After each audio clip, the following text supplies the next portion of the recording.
hello, and welcome to the inaugural episode of Magic Morning Wood. Yes. My name is Ron. I'm Clive. And so welcome. This is our podcast that we're going to use to talk about sort of movies that most people don't do podcasts about. I guess you could say that. Maybe so, yeah. I guess that would be the tagline, I guess, right? So movies that maybe you haven't heard a lot about. Maybe you'll find a podcast or two about these types of movies, but generally speaking, we're looking at movies that people don't really talk about all that much, or sort of B level, or sort of cult classics, or things like that. So is kind of the idea that we're going for. I think so. Mm-hmm. No, that sums it up. Okay, I think, good. Yeah. Do you want to briefly introduce yourself, Clive? No, I wouldn't great. like to. Excellent. No. All right, so I wouldn't either. So let's just get started then. Yeah, let's jump in. So what's our first choice then, right? The movie that we decided to talk about today is the movie BRAINDEAD. One word, BRAINDEAD, from New Zealand, 1992.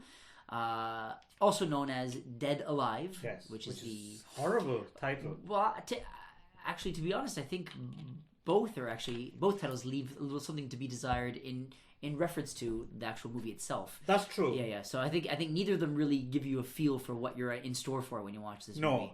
No, at least I like the sound of BRAINDEAD. Right. Whereas Dead Alive it's just two words put next to each other. It really is, yeah. So, but I mean, I looked up why. So it's only in America and Canada that they changed it to Dead Alive, and I looked it up, and apparently it was because of there was a movie 2 years earlier called BRAINDEAD, 2 words, with Bill Paxton and Bill Pullman. Yes, which I've seen actually. Oh yeah, which is actually kind of fun.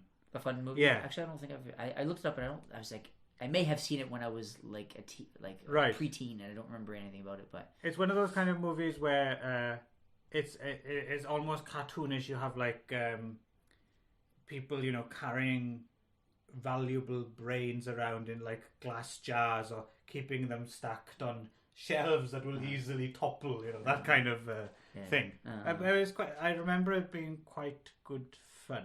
Good fun. Yeah. So, but the idea is that because it was only 2 years earlier, and the title is so similar, BRAINDEAD in 2 words versus BRAINDEAD in 1 word, they decided that Americans thought, probably rightfully so, that Americans aren't smart enough to distinguish between the two. Right. So therefore they just changed some other random title with 2 random words, dead and alive. That being said, based on the fact that how innovative and sort of forward-thinking this movie was, I expected such a better title than both of those, actually, to be honest. Yeah. I don't think BRAINDEAD even really does it justice. No. Like I said, at least that sounds like a proper title. Whereas Dead Alive, I'm wondering if they were on the way to the wherever you have to go to register AKs, and they we still didn't... zombie. Dead. There's dead. And there's but they're alive. But they're alive too. So dead alive. Brilliant. So something like that. Something like that. I'm sure it was. But even BRAINDEAD, I think, doesn't really have anything to do with really the movie, other than the fact that they're zombies, right? So So I was, I mean, okay. Anyway, so this movie was Peter Jackson's 3rd movie. Right, third feature. So after Bad Taste and Meet the Feebles. Right. Bad Taste and Meet the Feebles, also quite low budget kind of comedy horror type. Yeah, I think very similar vein. I consider this kind of like the tail end of his trilogy. It's probably the first one I saw. I believe so. I think I saw this one first, and then I saw the other 2. Because I liked this one so much, and then they were a little disappointing, I think so. Oh, really? Yeah, I have to go back and watch them again, but I remember at the time I was a little disappointed. But I think I'd probably appreciate it more now these days. But I suspect if any of them doesn't hold up anymore, it might be the Meet the Feebles. Maybe. I think that was what I was the most excited about, because I have like a lifelong history of being interested in puppets and working with puppets and stuff. So I was really like, oh wow. So it was sort of Avenue Q before Avenue Q came along, right? So it was kind of like the early Avenue Q, kind of with violence, I guess. So or Team America, that kind of kind of idea with like the puppets doing things that you don't normally see puppets do. So and there's that. I think I'm pretty sure the influence for Meet the Feebles was there's a one from the 70s as well called Let My Puppets Come. Oh, okay. Which is like a porno movie with puppets. Oh. Yeah, but nowhere near as intricate. It was more like stationary objects, if I remember correctly, and with rude voiceover. But it was by Jared Damiano, the guy who directed Deep Throat. Oh, okay. So it's kind of notable. In the porno vein, right? So. Yeah. So anyway, on the tail end of his bad taste and Meet the Feebles, he decided to do this Brain Dead movie, and so it's obviously from New Zealand. The year was 1992. So, and of course, this is notable being that it's Peter Jackson who went on to win Oscars and be famous for The Lord of the Rings and King Kong, and actually has a tie-in. This movie is direct tie-in with King Kong. Which, if you didn't pick it up, I can point that out to you. Yes. Which is right from the very beginning, the first scene. Yeah. So I wanted to ask you. So when you saw Brain Dead, I refuse to call it that other name. You saw it under that other title, right? Yes. Actually, I had no idea that they even had another title called Brain Dead. When we rented it, I rented it with my friends, and I was in high school. We were like big, like horror movie fans, Evil Dead, and Basket Case, and those types of movies.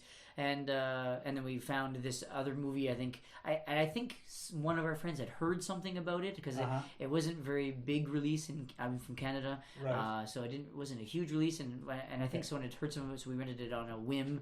And then we all were like, "Wow, this is one of the best movies we've ever seen." So it still quite holds up. I mean, it still holds up considering its its age. So, would you have seen the unrated? Did you rent the unrated or the R version then? I wouldn't have no idea. I would have no idea. Did it have all the gore in? As far as I remember, I mean, of course, it had the main point, which was the lawnmower scene. So which I think had to have been in the main. I'm guessing uncut so. Version, because I'm not exactly sure what was, but I think there was quite a lot cut out, and I would imagine it would have included. I heard it was something like 12 to 15 minutes worth or something like that, which is what a shame. I'm not. I assumed Canada must have had the R and unrated, but maybe not. Though maybe that was just the US. I don't know. I mean, I'd have to see the rated version to know. Yeah, I've never whether seen or not. it. I don't. As far as I know, it had everything because when I watched it again this couple weeks ago, it was basically as I remembered it. So Did you rent it from a video store? I think so. Yeah, we must have. Yeah, so because it would have been in the 90s that I saw this. And how old would you have been? I would have been probably late teens, early 20s. Yeah. Okay, so would the video store clerk have rented it to you anyway? I'm wondering if we could have deduced if it was. Oh, I see. Based on my age, I think probably my friend rented it. So. Okay. So, if that's the case, it probably would have been in my early 20s. I think so. I probably wouldn't have been. In Canada, the rating is a little bit. It's 18, so it would have. Right. Well, same as the UK. I would have been at least 18. So. Okay. Yeah. So. Yeah. Anyway, so. I remember this. I was primed to see this. Really? Yeah, because I'd seen it being mentioned on a TV film show. They mentioned it, and it wasn't as if they said it was great or anything, but I think they were probably quite snotty about it actually. But it was right up my alley, right? So this was 92, so I would have been 13. I was already a horror fan, right? And then I read a review of it in the local paper, like a local Welsh paper, when it came out in theatres. And I remember the reviewer was disgusted, like beyond. They might even have walked out of the theatre. Really? Yeah. And I thought, I have to see this. And it was notable because when it was released in those days, in the early 90s, the British Board of Film Classification was a lot more stringent, and they cut things. A lot of things were cut on video, especially sexualized violence and stuff. So I don't think anyone expected Brain Dead to get through uncut. Oh, really? Because we don't have the same system they have in the States, where you can't put stuff out unrated. So if it doesn't get a rating, it doesn't get released. Yeah. And amazingly, it got through totally uncut. We don't have the equivalent of the R version in the UK. It's just the uncut one. And went to theaters, and I remember reading and just the review was just, and I have to see this. This is. And so, what do you remember your impressions after you saw it for the first time? Yeah, the first time I saw it, actually, I was round a friend's house, and he had a bootleg of it. So obviously, I couldn't go to the theater to see it because I wasn't old enough, and I think it must have been even before it came out on video. Then maybe my friend actually had a bootleg of it, and I remember him being really nonchalant. I don't think he was a particular horror fan. So I was just round his house one day, and we were just looking for something to watch, and he was like, "Oh, look at this thing, BRAINDEAD." And what you what's that? And he'd already seen it like a couple of times. Oh, really? Yeah. So I was like, and you were still chomping at the bit. Yeah, I was like, "Holy fuck, yeah, put that on now." And it was everything I'd hoped it would be. I was just the right age for it. I think 13-year-old horror fan. Yeah. Right in the ballpark. We're about the same age, and so it came out around the same time. But I guess it wasn't on any of our radar when I was 13. I'm not even sure if it was released in Canada that early, so I don't know. Okay. So it was at least 10 years later that I saw it. Okay. Probably. Give or take, not at least, maybe around 8 to 10 years later that I actually came across it, and I found my experience of this movie was very similar to my experience of the Evil Dead movies, which was that I was like, "What the hell is this?" I was like, "All right, fine, we got nothing else to watch. Let's just put this on," and then being like blown away, like life changing kind of thing, right? So, I not to get ahead of ourselves a little bit, but I think it's still kind of I think when it was new, I think it was generally considered within the horror community. This is like the summit of this kind of gore comedy. Right. And since there's been nastier films, gorier films, but I'm wondering if this is still kind of it at its peak. Really. So I was looking it up, and I actually didn't realize that this genre actually has a name, which is splatstick. Okay. And apparently it's kind of the figurehead of the splatstick genre. Okay. Splatstick, of course, coming from splatter and slapstick, and like gore and comedy put together kind of thing. Yeah. And the other blood examples, and guts instead of custard pies. Exactly. Right? Exactly. Right. So and rewatching it, it's really very much that. I mean, they even have like. Just like those comedy, like boing, boing, boing, boing, like sound effects and stuff, like cartoonish sound effects. Like it's so much that it's almost like it's laughable. Yeah. I mean, it's meant for comedy, right? Yeah, and the even the romance in it as well is always accompanied by that kind of, you can imagine, in silent accompaniment kind of. Yeah, very over the top. Chewing the scenery kind of stuff, right? So and like I mean and there's some scenes which are like the scene in the park with the baby, which is very like. It was let's write a funny scene, you know what I mean? Like, it's obviously meant for comedy, right? So, but at the same time, also kind of meant to turn your stomach a little bit with how gory it is, right? So, but it's rarely nasty. No, yeah.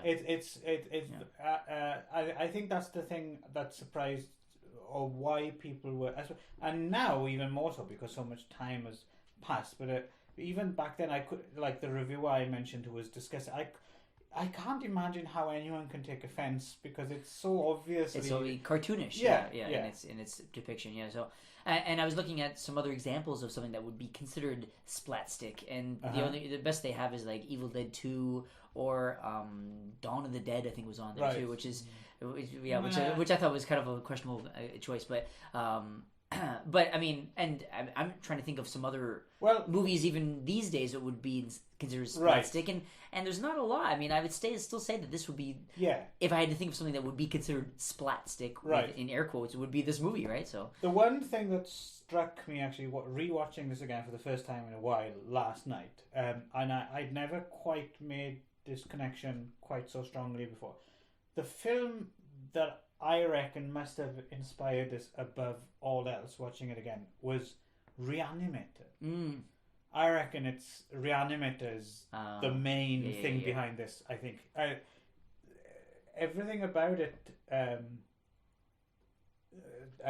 the camera work and just the kind of the feel of it and the kind of rhythm of it, and the even some iconography like the syringe, and stuff like that. I thought, wow, this is even the main actor playing Lionel looks a little Jeffrey Combs-ish. Yeah, that's true. Yeah. So before we get ahead of ourselves, why don't you, Ron, give us a rundown of actually what the movie's about? We haven't really mentioned. Yeah, I guess so. Yeah. So for those of you who haven't seen this movie, I guess we've maybe whet your appetite a little bit, I think. So I'll do like a very short summary, which is basically it starts on Skull Island, which is our connection to King Kong. Is it actually called Skull Island? It actually is called Skull Island. Yeah, where we have an explorer in Sumatra. In Sumatra, yeah, right. Sumatra. Yeah. So and it's an explorer out there trying to find some like animals from the like exotic animals, and comes across the Sumatran rat monkey. Yes. Which is made from monkeys being raped by rats from slave ships. Slave ships. Yes. Apparently. So it's the 50s. It's 1957. It's the 50s. Yeah, the 50s. Yeah. So he comes and he finds this Sumatran rat monkey, and all the natives are terrified of this thing. Right. And he's trying to take it away to bring it to the New Zealand Zoo, I guess, or the Wellington Zoo, I think. Yeah, Wellington Zoo, sorry. Yeah. And so of course they try to stop him, and in the way he ends up getting bitten, and then they try to like chop off the parts that have been bitten, and of course he's been bitten in his hand. They cut off his hand, they cut off his shoulder, and then they they just cut in his head, and they chop off his head, and that's kind of the starter before the title sequence even comes up, kind of very thing. old fashioned, the cold open. Very old fashioned colonial Ooga Booga natives. Yes, as well, very much, But again, even that kind of thing, like you said, the whole tone is so cartoonish. There's no one would take offense. Exactly. You'd have to be particularly sensitive, I think. Yeah, well, I mean, you never know. These days, people are like, well, that's not very racist kind of thing. So, but of course, it was definitely meant to be like a cartoonish version of a native kind of thing, right? So then, yeah.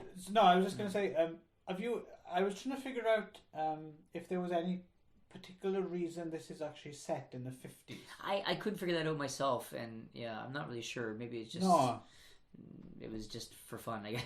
I tried looking around, and there didn't seem to actually be that much in terms of like interview material with Peter Jackson about this. Actually, there's that short documentary about the making of Bad Taste, Good Taste Made Bad Taste, but I couldn't find much about this.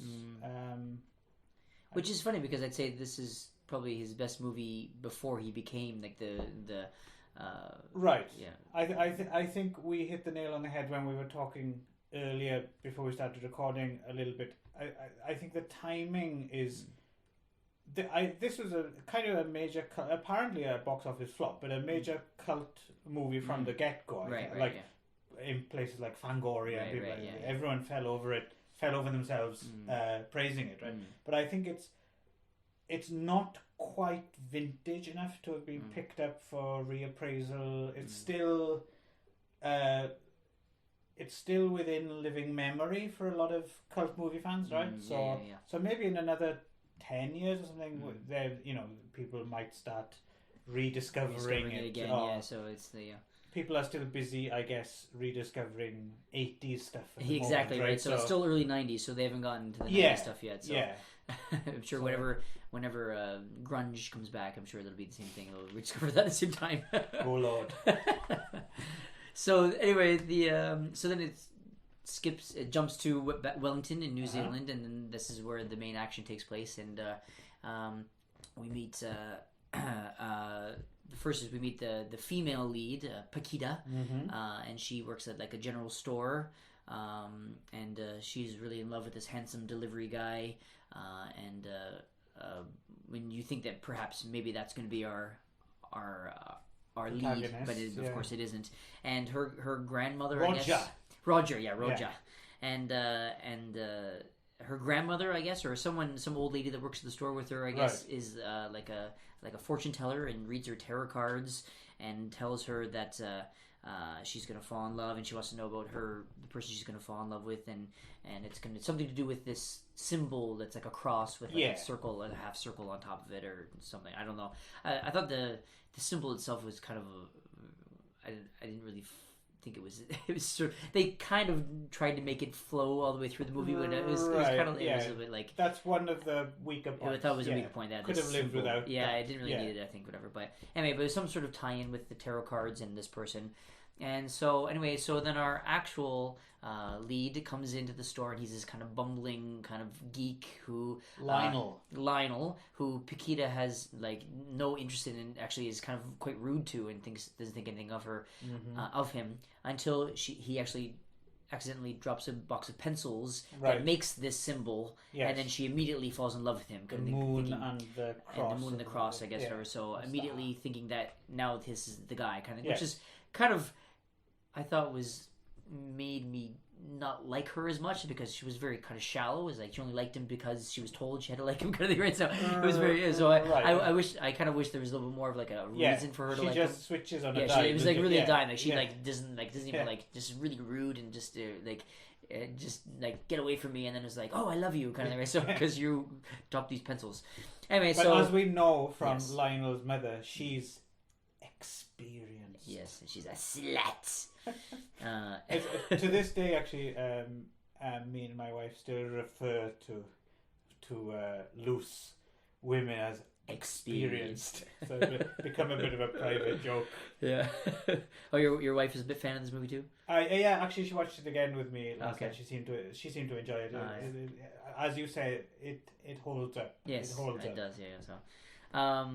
So anyway, so then he goes home, and then we follow Lionel, and we meet his mother, Vera, I believe her name is. Right, yeah. And she's this really overbearing, kind of like the kind of psycho style, stereotypical, like psycho mom, like psycho, like a Norman Bates, Mama Bates and Norman Bates kind of idea, where he's the reason he's so like nerdy and kind of clumsy and whatever is because he's had this like overbearing mom who like controls every aspect of his life. She's like a weird mix of, I was thinking, either Norma Bates or I don't know if you ever saw that movie The Loved One, Mrs.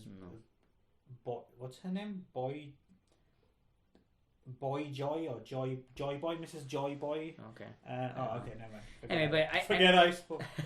But I don't think it's only been a couple times. I think it's quite an archetypal character of this like overbearing mother. So I think it's been in countless movies, kind of thing, right? So, but of course, Norma Bates is probably the. Is it Norma? Is that his mother's name? Is Norma? No, I think we're getting confused. Yeah, it was Norman. His name was Norman. Yeah, I wasn't sure if her name was Norma. What is Norma Bates' mother's name? I don't know. Mrs. Bates. I don't know. Anyway, Mama Bates. Anyway, so she's very Mama Bates-ish kind of thing, right? I mean, of course, we don't really meet his mother actually in Psycho, to be honest. Actually, no, it's just his version of her. But anyway, I digress.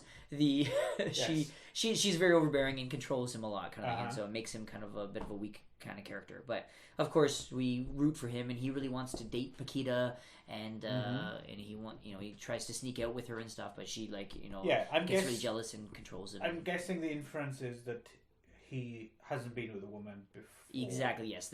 We're supposed to assume that he's like a very inexperienced, I guess. Yes. Right? So it was to her experience kind of thing. So he's probably had never had a date, definitely a virgin, that kind of thing. Where's Paquita's family from, do you think? Actually, it did say, I looked it up somewhere, but I can't, it was something I didn't recognize. I might come back to this later, but I can't quite remember she's actually has a title. Her people have a specific title of people, but I couldn't remember. I looked it up and I forgot to write and make a note of it, but are they South American? They're Latinos of some kind. She's they're Latina. Not Basques or something. Of some kind. Like... No, it was Romani or something. Okay. Like they're like gypsy stock. Gypsy, I think so. I think that's what they are. Yeah. See, I wouldn't have guessed that. Paquita and more. I wouldn't. Yeah. I mean, that's Eastern European, right? So, if they're from Romani, gypsy stock. Yeah, according to the Wikipedia page, she's for BRAINDEAD. Yeah, for BRAINDEAD, she's Spanish Romani. Oh, okay. So like a Spanish gypsy, I guess. Oh, okay. Or known as gitanos. All right, okay. Gitanos. And does it if you follow that, is Gitano, are they like is there a bunch of them in New Zealand, or this is awesome. This is research on our part.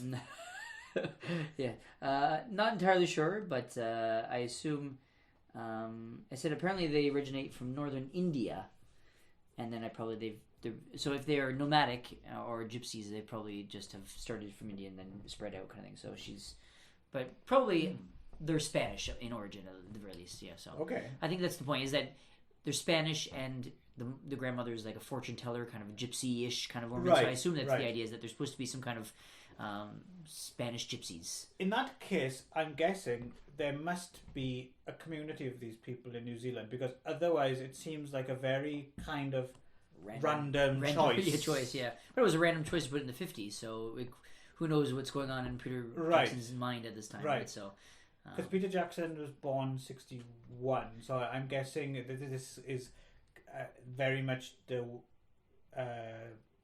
kind of where he grew up, kind of. But of course, it could have been something Peter Jackson did. I mean, if it could have been, maybe he himself was in love with the Spanish Romani, and then he just used her, or he knew someone like that, and he just used her as the archetype, whatever. So, because the town they're in, that's kind of interesting as well, because it looks. Obviously, I don't know how much. As far as I know, it is Wellington, I think. I think so. Yeah, because his mother belongs to the Wellington Ladies Welfare League, and also it's the Wellington Zoo that they go to. Yes, so, yeah. But what I mean is, there's a limit to how much set dressing you can do. It does look like an old kind of town. Yeah, it does. And they have a tram. But I mean, it was the 50s, so maybe that's one reason he said in the 50s, because maybe Wellington. I've never been to Wellington. Maybe it does. Right. Maybe that's what Wellington looks like. No one would believe it was known. Exactly, right? So who knows? Because when you first see a tram, I'm pretty sure the very first shot you see a tram, it's a miniature, I think. So at first I was like, oh, okay, but then clearly he's riding a real tram, right? Yeah. And also she gets hit by the tram. Like mom gets hit by the tram, right? So there's no. So it's. I don't know if that's the place Peter Jackson actually grew up or not. I'm not sure exactly where he's from, but yeah, I assume there's some sort of awesome research on our. But yes, sorry about that. But I assume that there's some sort of significance at the very least of this place to him. Yeah. So anyway, lives with Vera, and so. So anyway, so they go. He meets Paquita, and they go to the zoo for their first date. And so this is his first date ever, and she's just smitten with him because she thinks he's the one that has been foretold for her. And so they go to the zoo, and of course they run into this. And mom has followed them and is hiding and is in disguise with the sunglasses and the big hat, kind of following, keeping an eye on her son.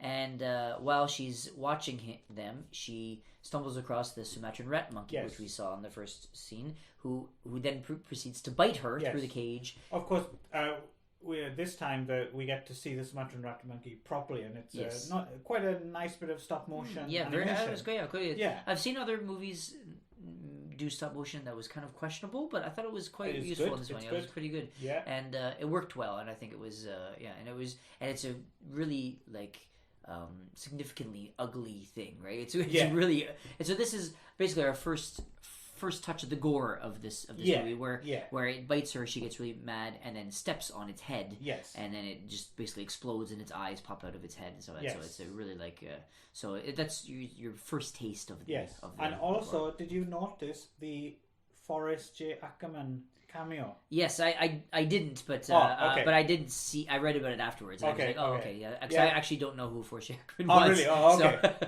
So. No, I have to admit, I is that guy with the camera Forrest Ackerman? I looked it up. And it was him, So apparently it was a big thing on the trivia that it was Forrest J. Ackerman. Yes, but I actually didn't know who that was. I was surprised actually that I mean I know he'd done Peter Jackson would have made Bad Taste, Meet the Feebles, and I'm guessing they might have had a bit of coverage in Famous Monsters of Filmland, which for years when I was a kid I was convinced was called Famous Monsters of Finland.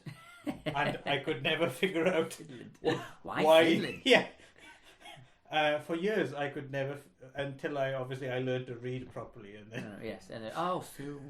film. Yeah, so but it seems to me a big thing for for Ackerman to have gone all the way to New Zealand. Where is he from? He's American. American. Okay. Yeah, Hollywood. So I mean, but of course he was a publisher of these types of movies. So I assume he probably had seen Meet the Feebles in bad taste and probably had been maybe a fan, or had at least or at least some sort of, obviously had some sort of relationship with Peter Jackson that he would go over. Yes, and a fearless self-promoter as well for Ackerman. Yeah. So that could have had something to do with it too. Yeah. So someone once read he never met a conflict of interest he didn't like. Right. So that's good. I think it's good. Yeah. It's a good line. Anyway, so then she squishes the rat monkey, and it's a proper kind of deliberately gratuitous squishing, squishing with lots of like gore and stuff eyeball oozing out. It pops out, and there's ooze and stuff like that.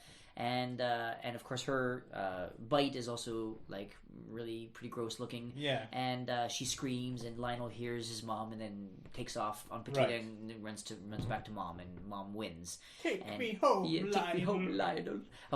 Actually, that reminds me of another character that's very similar. Is the not a mother, but the woman from Gremlins. If you remember the old lady from Gremlins who. With the dog. Yes. The dog smashes her snowman and stuff, like. Yes. So like the always everything's a problem, and and like the very high and mighty, and kind of. Right, yes, I'd forgotten about her. Yeah. Or also the mother from The Sopranos actually is very similar to, if you've ever seen The Sopranos. So, anyway, so he takes her home and tends to her wound, and it's getting worse and worse and worse, and pus oozing. Pus and just festering and just really, really disgusting and gross. And Paquita's not giving up, so she comes over, and he is kind of torn between caring for his sick mother and this woman that I wouldn't say he really loves, but it's like the first woman who's ever like given him the time of day. So so it's sort of, I guess, for him it's love. Or for the purposes of the film, it's love. Yeah. So anyway, so then it gets worse and worse, and so the mother is getting worse, and so she's very very neat and fastidious. Yes. And she's got these like women coming over because she's going to be in this sort of women's, what was called the Wellington Ladies Welfare League. Welfare League. So some sort of like women's league that she has to be have a very good show for, and stuff. Yes, and they're coming she's very prim and proper. And she's got to have a really good show, so everything's got to be perfect and stuff. Yeah. And of course, they show up for this surprise lunch, and she's just she's falling to bits, literally falling apart. And so she scratches her face, and a bit of skin just peels off her face. So Lionel literally glues it back onto her face, and so she's just like looking terrible. So I thought the makeup is quite good here, actually, considering to be honest, it's probably worth mentioning here throughout. Actually, the effects are really good. Yeah, top notch considering. The budget was not that high, and considering so it's actually just in general. I'm thinking about it because, of course, seeing it when I was a teenager. Budget was $3 million, by the way. Oh, but is that $3 million American? I would imagine it was okay. Yeah, still very impressive, and considering the amount of stuff that had to be. We'll get into it more later. Just the amount of carnage. The amount of shit they'd have had to make for this movie is, and you don't think about these things when you're younger, but thinking about it now when you're a bit older and you've tried to get your own projects off the ground and stuff. It's actually really impressive. The 30-year-old Peter Jackson, maybe third feature. Yeah, absolutely. Yeah. Very, very impressive. Yeah, very impressive. The quality, especially. And as we said, even by today's standards, it still holds up. Yeah, and the amount of effort. 25 years later, it still holds up. So the amount of effort to go into, as well, for sometimes fleeting gags. Absolutely. Yeah. Just a few seconds. Yeah, or something. And this is also an interesting point. Is that it's really a rewatcher movie. It's like it's one of those movies you go back and you'll there's so many like sight gags and things in the background that every time you watch it you'll see like I didn't see that before. Oh, that's really good. And it's very, very well planned out. Nothing's dwelled upon. Yeah, and it's like, and the comedy is played for maximum effect. Like it's really like the gag is there, and the timing and on to the next thing kind of thing. And so it's kind of like you're kind of bombarded with gag after gag. I think it's not over. What I like about it as well is it's not overbearing. So like in terms of they don't overdo things like one-liners. Like well, except for I kick ass for the Lord. But what I mean is I kick ass for the Lord and then the party's over. The party's over. Yeah. But what I mean is they're used sparingly. I think nowadays they tend to do that kind of thing. They ram it into the ground. Yeah. But in Braindead, there's just the odd one here and there. Yeah. And they have a higher effect, I guess. Yeah, I think so. People know when to shut up in this movie and just give a look. Exactly. Rather than So anyway, so the Wellington Ladies Welfare League come over and they start this lunch, and so the mother is trying to kind of look nice, but she's like just falling apart at the seams, and she's got like pus oozing, and the pus squirts over into the husband's the lady's husband's soup, and he's like eating up her like pus and stuff, and I like the custard. It was the custard. Yes, the custard. I like the husband because he just seems to be pleased to have had a good meal. Exactly. Yeah, and that's the whole thing. Is that that's the joke, is that this is one of the best custards I've ever had. But of course, he's eating her pus kind of thing, right? So it's also a very weird. I don't know if this is a New Zealand thing or if this was supposed to be. I've never seen anyone have a steak with baked beans before. Steak. No, I think steak and beans is. I think it's a thing. Yeah, I've never had it, but I know. I've heard of it. It's a thing. Steak and baked steak and beans. Yeah, doesn't seem right. I think to me. It feels like it's like an American thing as well. I feel like some Americans would eat steak and beans kind of thing.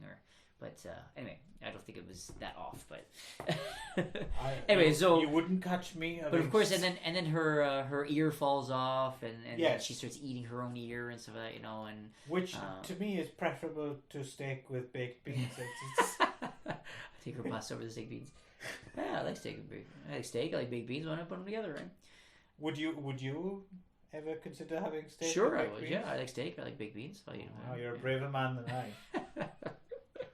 I eat a lot of weird stuff. It's all going to the same place, right? I guess. Anyway, so they have this party and this lunch, and so then so then they leave, and mom gets worse and worse and worse, and then finally dies. Yes. Yes, and Akita comes over. The nurse is called. Calls the nurse. Yeah, first calls the nurse, and she comes over, and then she dies like on the stairs in his arms and whatever, and so and that's actually also when she's hit by the tram. Is that she turns into the zombie, and then she dies, and she immediately returns and back. Kills the nurse. Exactly. Yes. And almost severs her nurse's head off. That's kind of one of the recurring jokes, is that the nurse's head keeps flopping off. Yeah. So it's like just held on by a little bit at the back of the neck. Which is a good gag. Yes, good gag. And so they get a lot of mileage out of that. Yeah, they do. Especially when she ends up falling in love with the priest, and then they, so that's the whole thing. So then locks the two of them in the basement, and then tries to go back to Paquita. And then Vera escapes, and then that's when the zombie is coming and gets hit by the tram. And no one seems to care about the missing nurse. No, so it means that's it's neither here nor there. So the 10 people see her hit by the tram and think that she's dead, which of course she is, but not because of the tram.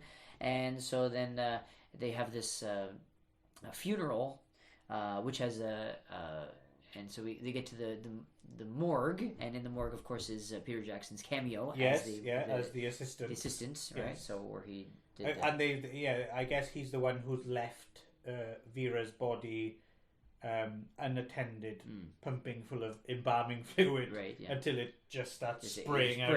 Exactly. Yeah, which is quite a nice little extra little gag there. More plus, and of course the idea is that she's more.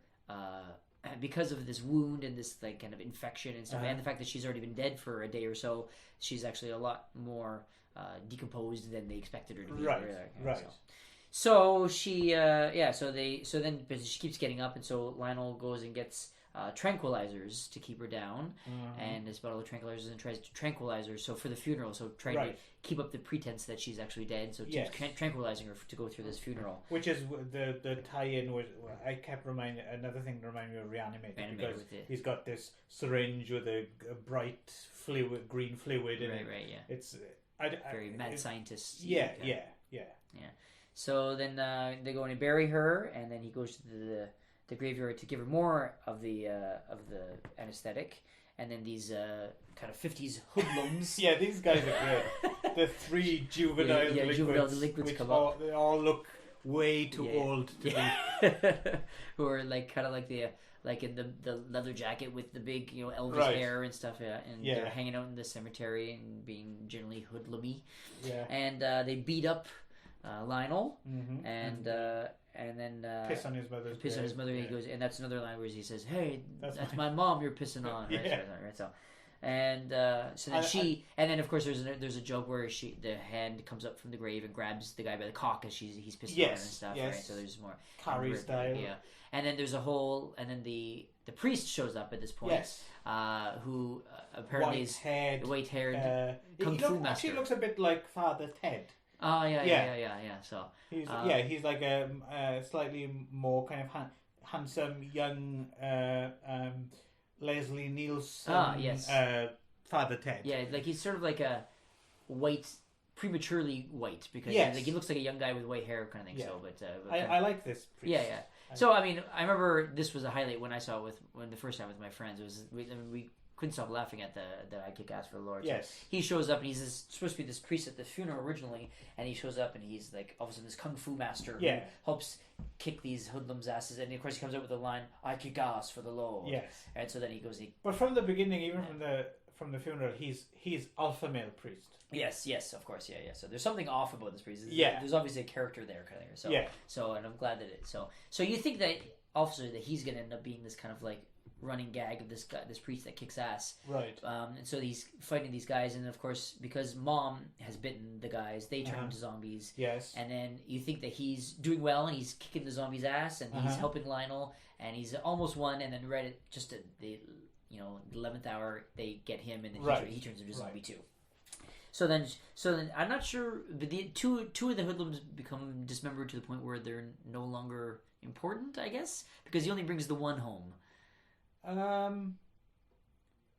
Is that right? Yes. It's only the human torso guy. Just the one with the one who hooks up with the nurse, right? Or not the nurse. That's the priest. But I mean the one who gets his like the skin ripped off his legs and whatever. Yeah, I think so. I don't know. It's very easy to lose. Yeah. So, but I remember thinking like there were 3 hoodlums, but then there's only one got brought back to the house, and I remember thinking like, well, what happened to the other 2? And I went back and I think that they just were so dismembered or so much that it was almost like I guess they became not important anymore. So it's a testament to the fact that I never thought about it before that it doesn't really matter that much. I think so.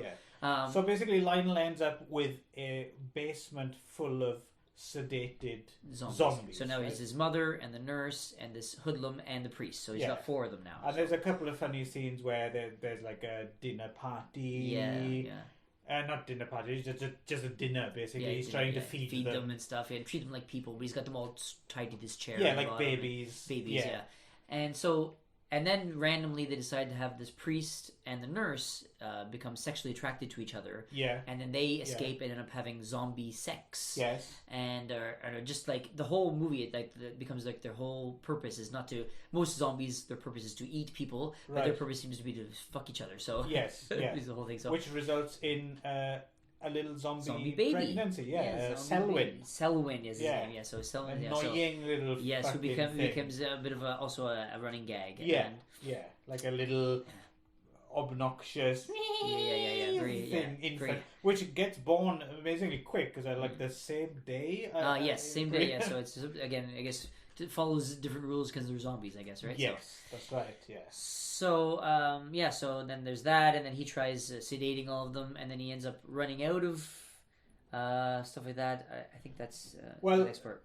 A character that enters at this point, there's a gold digging. Oh yes, and then I forgot about the Uncle Les, who's also a great character. Yes, kind of a slightly overweight, kind of lecherous. Quite overweight, actually. Well, yeah, Yes. lecherous, and he's kind of got the juvenile delinquent thing going on as well. The sideburns. The sideburns, yeah, but it's the 50s, right? Yeah, so yeah. he's got the kind of the pompadour hairstyle and stuff, and he hits on Paquita. Yes.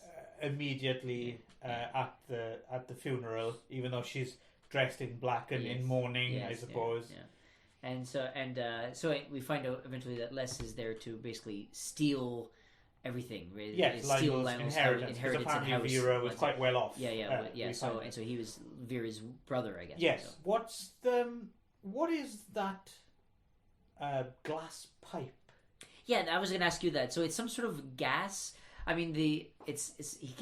I think I've never seen anything like that. Yeah, before. neither have I. He doesn't have a tank or anything. No. So it's not oxygen or anything like that. But it's obviously some sort of kind of gas thing that was coming out because there's an outtake of air. So I mean, nitrous. The closest similarity I could find would be the dentist from Little Shop, right? I think, right? So some sort of like nitrous oxide, some sort of gas that he's or it could have been I don't know if it was like an old version of an asthma inhaler.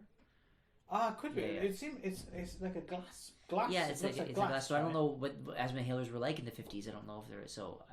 I'm not sure what that was either. I thought maybe you had more of an idea, but I guess it'll remain a mystery. I guess. The other character we skipped over as well, it's kind of worth mentioning that when Lionel needs to buy his sedatives, he goes to a Nazi. Nazi. In fact, you can see the swastika through the tear in his very in his lab conveniently coat. Placed tear in his lab. Apparently from Latvia. Yeah. Yeah, I wasn't sure if that character was going to have more, that was going to go somewhere, because it seemed kind of significant, but it never came back again. So no, he was just there. I'm guessing he's supposed to be like some kind of Joseph Mengele, Nazi war criminal in hiding kind of thing. So not doing a very good job. Yeah, exactly right. So that was it was because the joke was that it was very obviously a Nazi, but but again, the typical of the broad cartoonish humor. Exactly. Yeah. So so then Uncle Les discovers the corpses in the basement and then uses that to blackmail Lionel into giving him his inheritance. So Lionel tries to get some poison to kill the zombies, and he buries them. But apparently, unfortunately, it wasn't a poison. It was a stimulant. Animal stimulant, which makes them super zombies. And right at about exactly the same time, conveniently, Les decides to have a party. Who would have thought? Yes, Uncle Les decides to invite all his lecherous mates. Seems to be pretty much the entire population of that town. I mean, it was like hundreds of them around. So. Yeah, and they're all like all the women seem to be Bobby Soxers types. And they all seem to be just. Horny, and the guys have also the guys are also real lecherous kind of and there's this one guy who keeps talking about pedophiles. I don't know what that was. Well, it's interesting. That guy. Yeah, he has that line. Was it? So my best friends are pedophiles or something. Well, before that, he says that's all I said was Nabokov was a pedophile, right? So I'm guessing he's supposed to be like a literate reader or something. Yeah, talking about Lolita. But I don't get. I only said my best friends were pedophile line. Well, I think I have to go back and watch it again, but I feel like there was almost a couple other one-off lines where he was talking about pedophiles. So the I guess the joke was supposed to be that he was a pedophile, trying to play it off like oh well, trying to have this intellectual conversation about pedophiles and trying to put it off and then finally at the end just saying I'm not a pedophile or something. I'm not sure what the point was, but it was it seemed a little out of left field, but I guess. But it didn't... and I'm just in the 57. I guess Lolita would have been a new. I guess newish. I'm not sure when that actually came out, but. Maybe somewhere around there, because the film was 62, so Good research on our part again. Yeah, it was. But, phenomenal. 55 it came out. Yes, we should probably give a bit of background here. Is we're trying to find our way, aren't we? Yes, and we did try this podcast business once as before. I said, this is basically but we actually did one before. And we kind of overdid the research we did on it that too one. much. Yeah, so we're going the other way, not doing any research. That's all right. It's a discussion. It's a discussion podcast. So we can find out just as you do, right? So, anyway, so finally, then the zombies burst. These super zombies burst out, and then go run rampant on the during this party, and then that becomes basically the last 45 minutes of the movie. The last probably like third to half of the movie is just this party and just the carnage that happens in it. So this is where basically the gore is turned up to 11, where it's basically just, and so it's just, and every kind of like gore-ish joke you can think of basically it's very inventive. Really, really inventive. Like, and pretty much every single person dies in a new, interesting way. They've got like the zombie gets like sucked up into the light bulb, and the light, the face goes on lights up, and then you've got one who's like the gardening shears cuts off like half of his head, and he becomes like this kind of like soccer ball that's kicked around for like half of the movie, where it's just half of a head being kicked around. And again, it's kind of taking stuff from films like Reanimated to another level. Yes, exactly. Yeah. So and it's funny watching it. Obviously, originally when I was 13 years old or something, for a few years prior to this coming out, I'd probably been that little horror kid, kind of wandering around, daydreaming ways of dismembering people. So when this came along, it was like, oh, okay, someone's actually made this stuff. And I was worried before going back to rewatch it, because you grow up, right? Yeah. So I was wondering, is this film gonna seem kind of childish to me now? Is it going to be like, oh, I've it's time to put it's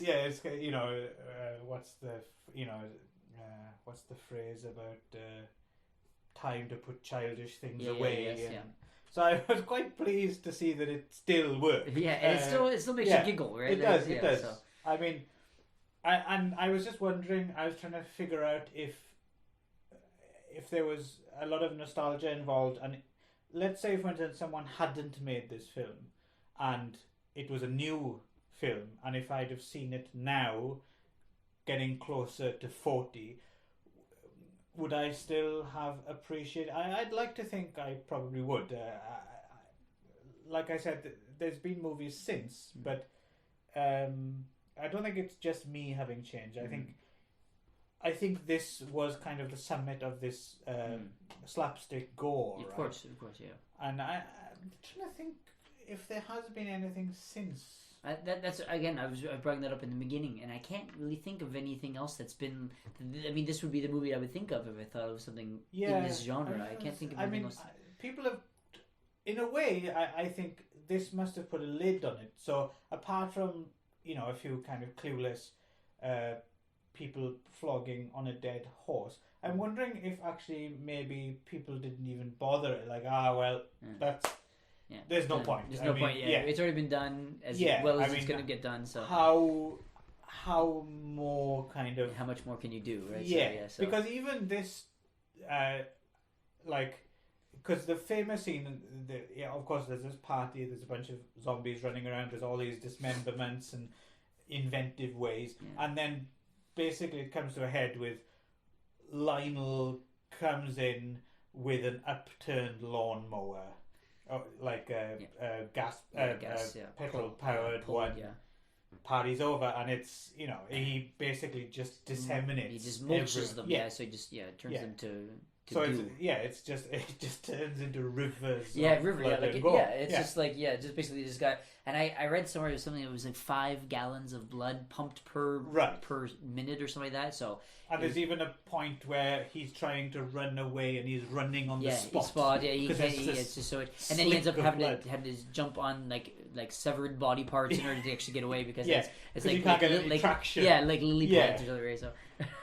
So. So I even feel as if within the by the time you get to the end, you've kind of had enough, right? It's a perfect balancing act because I don't think it peaks too early. I don't think. Oh no, I think there's definitely a build to it. I mean, yeah. As I said, like it starts kind of like the gore itself is a little bit here, a little bit there. Yeah. You got the rat monkey, you got the soup, you got the custard, and you got a little bit and the wound and stuff. And then it just builds to this point where there's just this little like fountains of gore, and then finishes, right? And so by the time you think enough, it is finished. It's finished. So and I was thinking.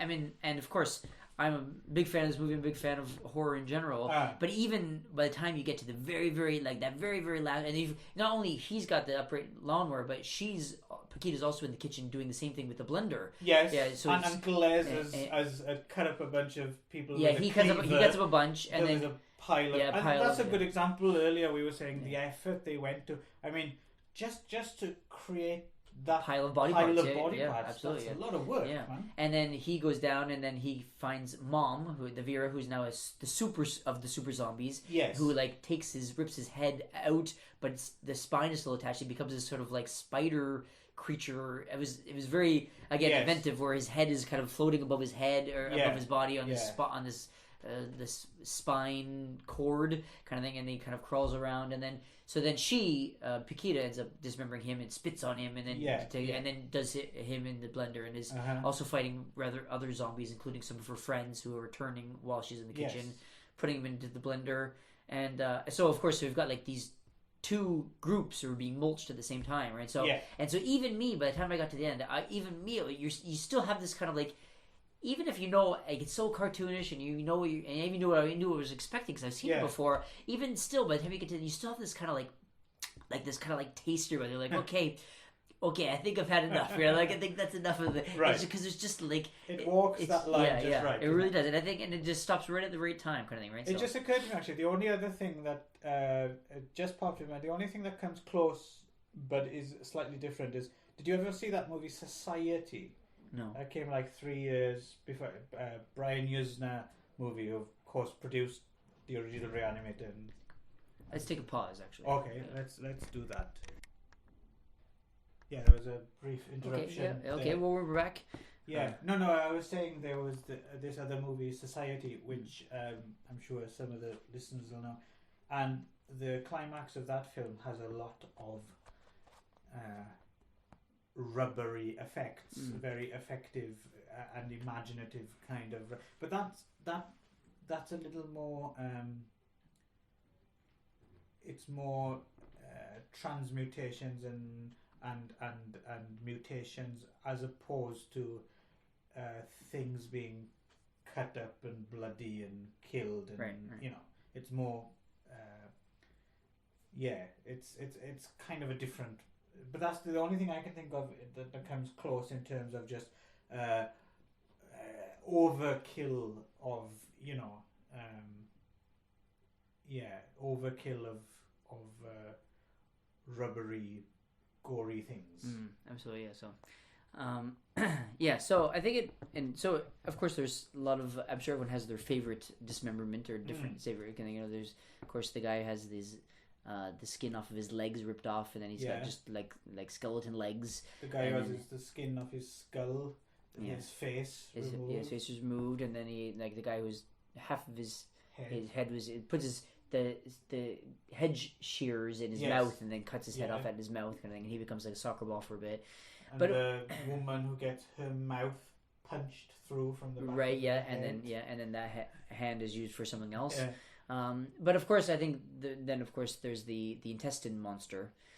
That follows it's not entirely intestine; it's just an organ monster because the arms are like lungs too. So and I there's think an asshole, isn't there? Attached to so that's why it's intestine, right? So it's and so I think the eyes are. I don't know what the eyes are, but anyway. So that was the thing, is that it kind of amps it up to the point where even just dismembered body parts are independent thinking, right? Kind of thing. Yes, so even if it's just the hand starts to attack you, kind of, right? So, no, what I was going to say as well is this is the other bit of the film that doesn't. We were saying earlier that the stuff with the tarot cards doesn't really work. Yeah, that's the other thing.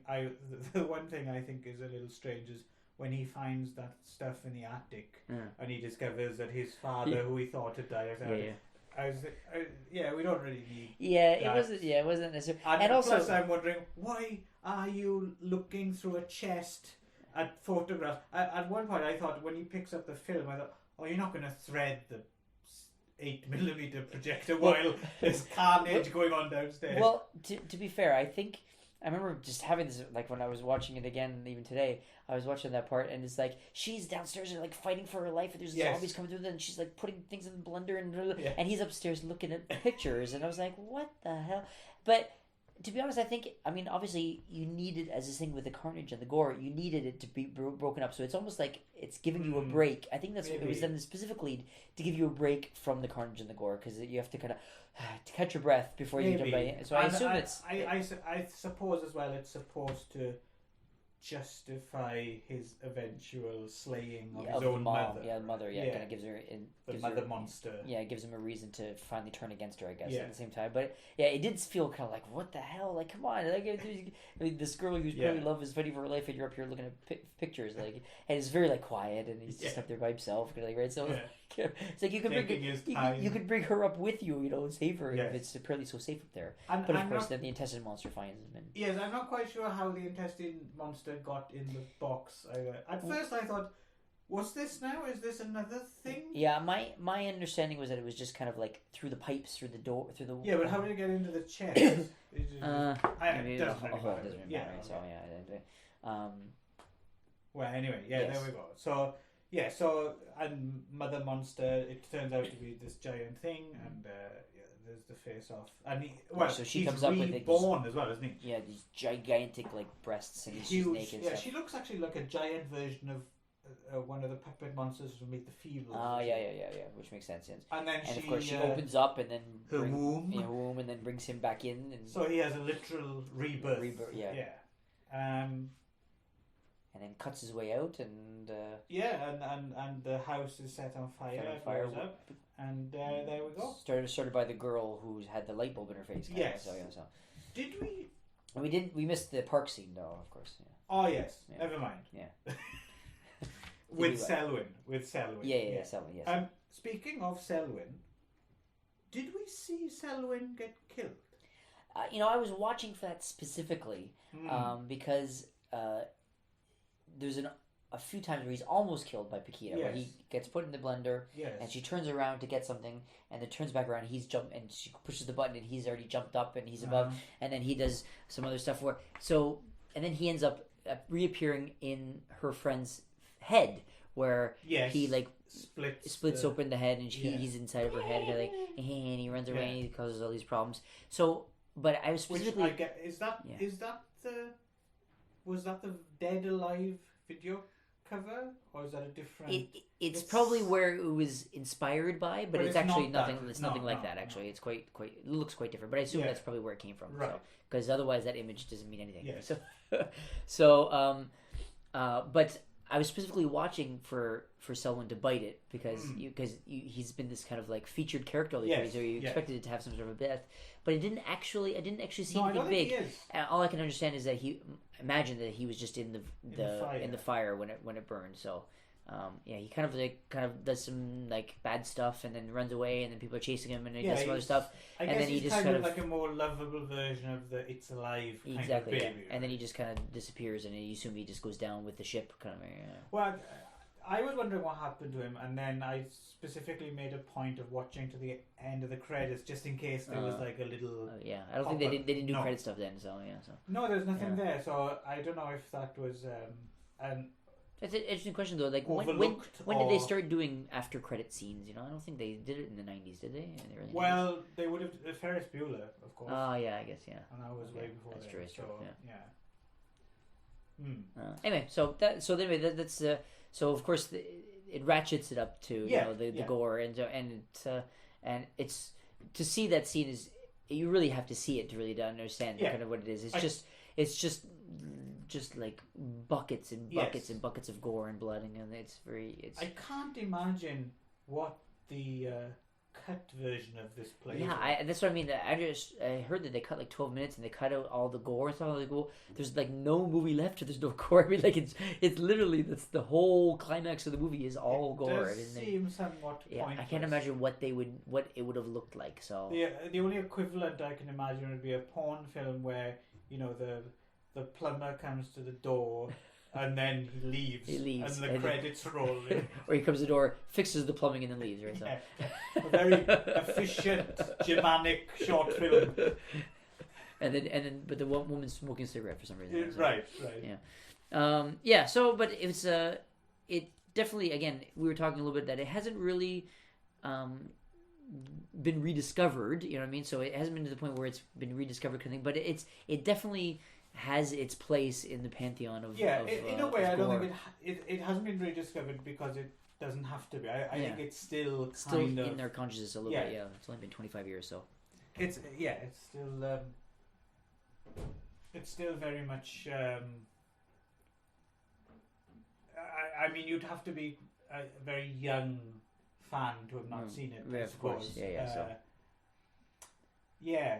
But I assume it's sort of like it's the main example of this type of genre of this splat stick genre. And so if you're ever interested, anyone, even if they're younger than 25 and they weren't even born yet, if you're interested in that kind of genre, you're immediately going to find this movie.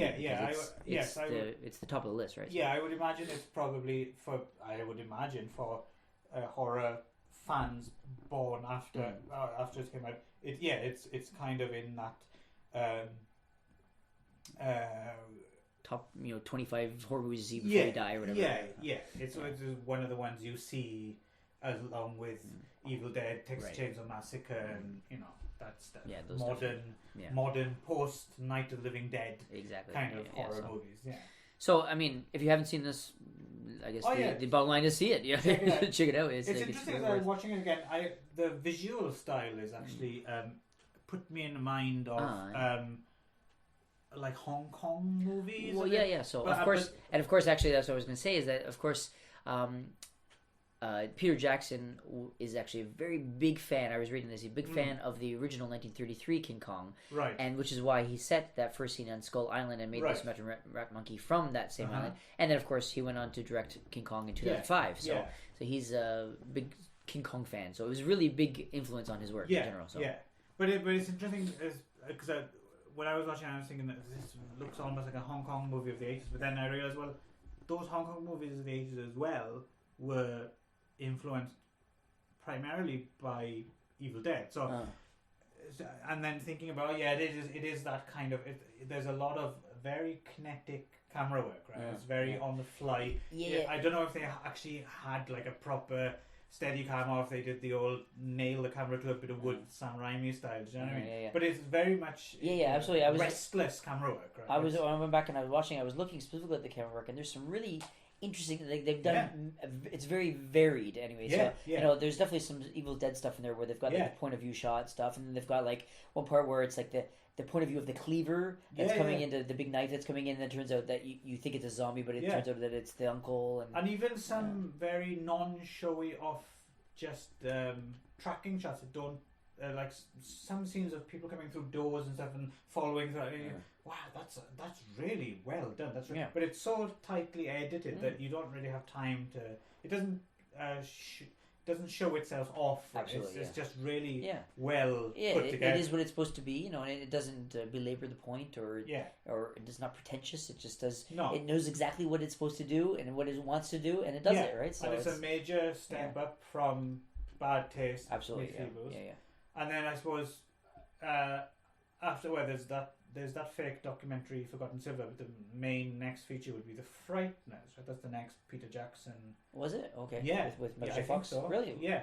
That was a bit of fun. Like 4 years later, right? 4 years later, okay. And I suppose, again, that's another kind of... I wouldn't say necessarily level up in terms of... I haven't seen The Frighteners since it was new, but I seem to remember quite enjoying The Frighteners. Yeah, I remember enjoying them. I was a big Michael J. Fox fan when I was a kid, so I saw everything with Michael J. Fox. So, but I remember thinking, this is as good. What I mean is, that would be an independent filmmaker stepping into the mainstream, right? Which is always actually potential. no. The next movie he did was Heavenly Creatures. You are quite right. I did skip over Heavenly. Yes. Yeah. Okay. Well, there we go. It still makes sense. That you go from, I suppose it's an unfair bit of terminology, but let's say you go from to his first mature work. Yeah. Heavenly Creatures is a very different film,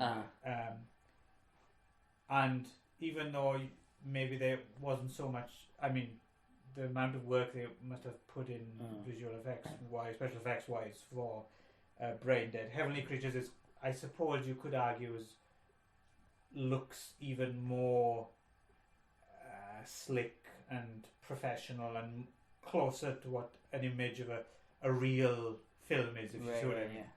Yeah. And so I mean, and it really stands as a testament to Peter Jackson's obviously of his talent as a director. Is that he goes from these like real like something literally called Bad Taste, right? Right, yeah. And Meet the Feebles, and then Dead Alive, which is a very kind of a niche movie, I guess, kind of, I mean, it wasn't a movie for everyone, but of course, if you're into this kind of movie, it is the thing. And then to jump from that to things like Heavenly Creatures, and then he did a TV movie called Forgotten Silver, and then The Frighteners, and then he's all of a sudden the head of the Lord of the Rings, which they wouldn't just give to anyone. I mean, the amount of money that they put in those movies, and of course he did a good job with those movies. Right. So The Hobbits is a different story. But at the same time, the fact that someone who had literally only like 4 or 5 movies to his credit at that time, and most of them were these low budget horror movies, right? The fact that they would give him the responsibility of doing like the big trilogy of the Lord of the Rings, which I'm sure had lots and lots and lots of money put behind it, right? Yeah. It goes to show how much. BRAINDEAD it's clearly the cap on a certain period of his career. Yes. Okay, I've kind of made my last statement. Right. And then you got Heavenly Creatures. Again, I haven't seen Heavenly Creatures in a long, long time, but I remember being massively impressed, as most people were, by Heavenly Creatures. Right. Yeah. And then Frighteners would have been, when the independent filmmaker suddenly gets a massive Hollywood budget. Frighteners would have been, I'm guessing, probably a flop. I don't think it made a huge amount of money. I don't think it did. Yeah, I can't. Let's see. It's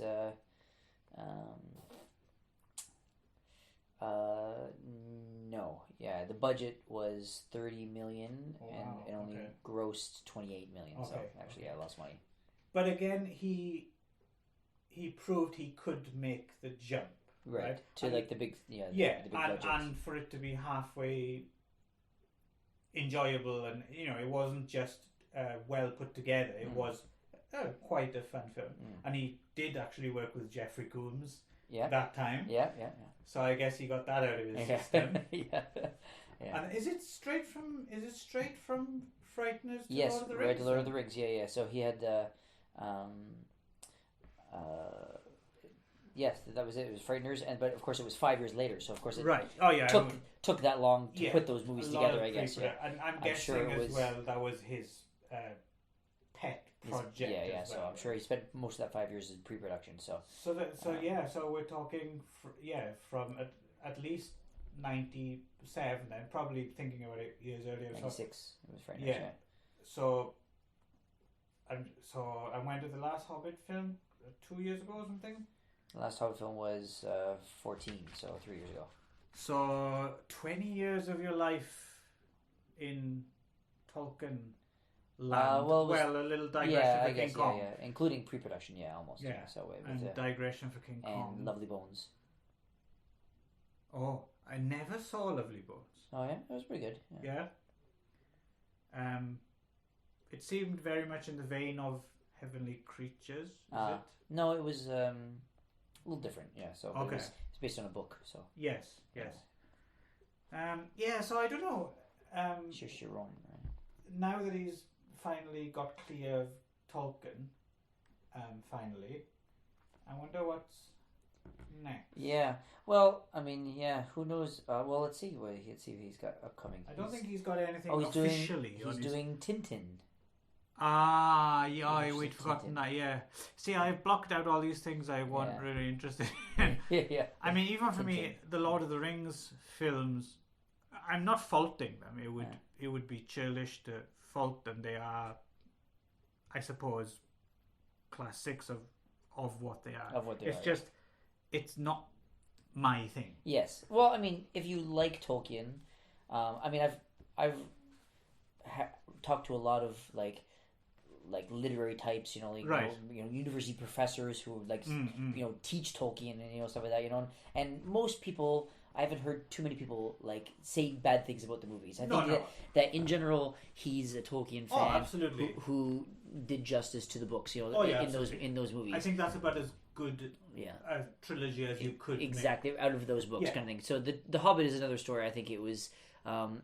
I had the same problem, I think, with the end of Return of the King, which is that it had 20 endings. Just kept ending and ending, and they kept going and going and going. I didn't see. I gave up after the first time. Oh, okay. Again, so but it seemed like a little bit like Peter Jackson was sort of like, when he started with things like this movie, like BRAINDEAD, he had a small budget and he kind of knew what he had to do and he was very focused. Right. And then it seemed like when he got to the end of Return of the King that they were kind of saying, well, let just Peter do whatever the hell he wants, and then here, just throw money at Peter and let him do what he wants because he knows best. And so that's kind of what happened by the end of Return of the King. Was I felt like he kind of just, it became a little bit of masturbatory, self gratification kind of thing. And then you got to the Hobbit, which is like a very, very short book, which he was able to expand out into 3 books. I actually didn't even see any of the Hobbit movies just because, and I've heard the exact opposite from these same, literary people, which is that they thought that the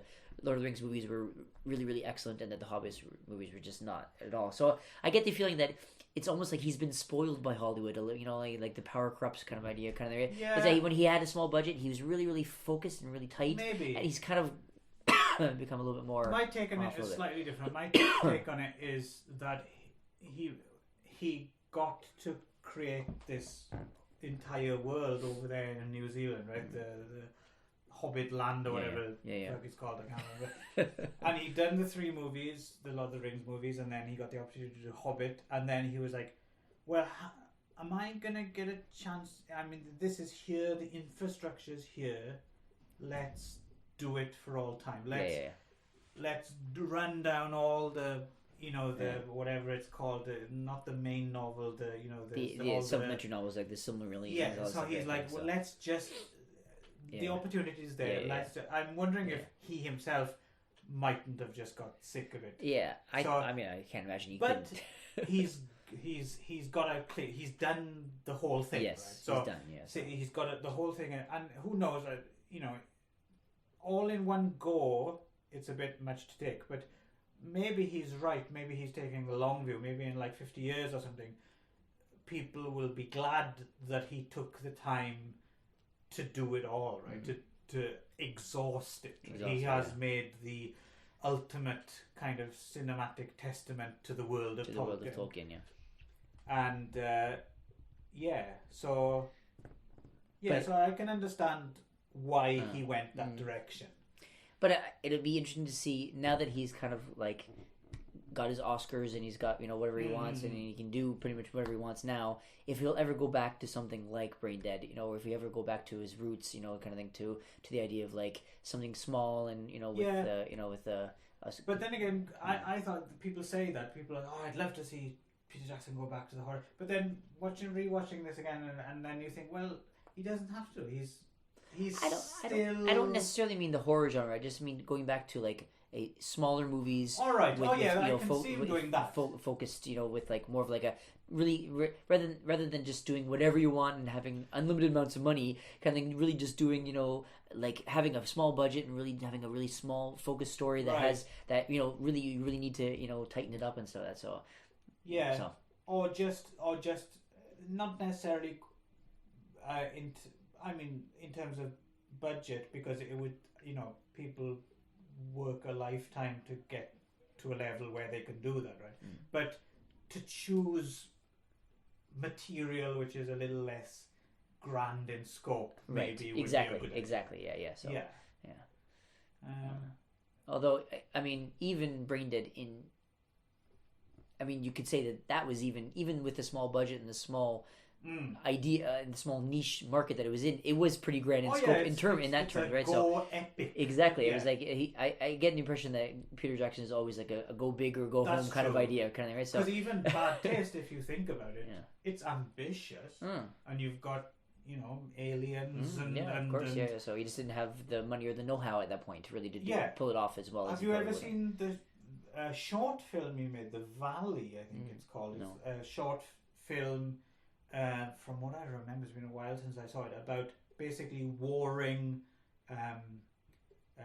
music tech guys. So there's like this is all from memory, but I think they're like the other side of the valley. There's like one guy who has like a hi-fi system, and the guy but they listen to different types of music, right? So there's one on way with his hi-fi and he's blasting out music, and then the guy on the other side of the valley is blasting out his music, and then eventually it builds until they become like Transformer style hi-fi robots that battle it out, really? Okay.